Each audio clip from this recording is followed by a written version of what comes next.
السلام عليكم البنات، مرحبا بكم معايا في فيديو جديد. اليوم ان شاء الله غادي نوجد معكم واحد الكراتان ديال البطاطس. صراحه كيجي غزال وفنيون وبغيت نشاركه معكم.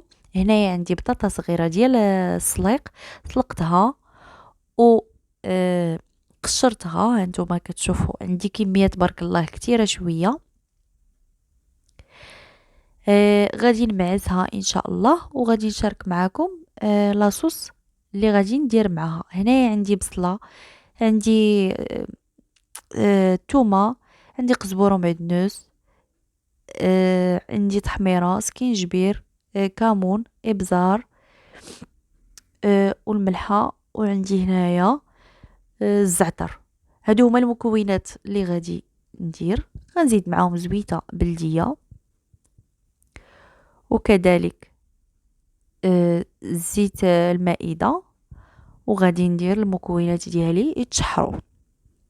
هنايا من بعد ما تشحروا وطحت البصله مزيان، عندي هاد الكريكيبه ديال الكفته ضفتها عليها وطابت. كذلك عندي معلقه كبيره ديال هذيك مطيشه الحك درتها، ودرت لاصوص بيشاميل وحطيت الطبق ديالي. صراحه جا غزال بنين، ما نقولش ليكم.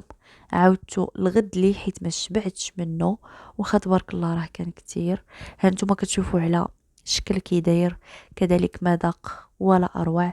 ما تنسوش البنات ديروا لاصوص بيشاميل من الفوق، وديروا فرماج حمر او لا موتزاريل اللي عندكم ديروه، ولا ديروهم بجوج. كنتمنى الطبق ديالي ينال الاعجاب ديالكم، ونتمنى تخليو لي لي كومونتير ولي لايك، كذلك البارطاج، واللي ما اشتركش في القناه هذه هي الفرصه باش يشترك.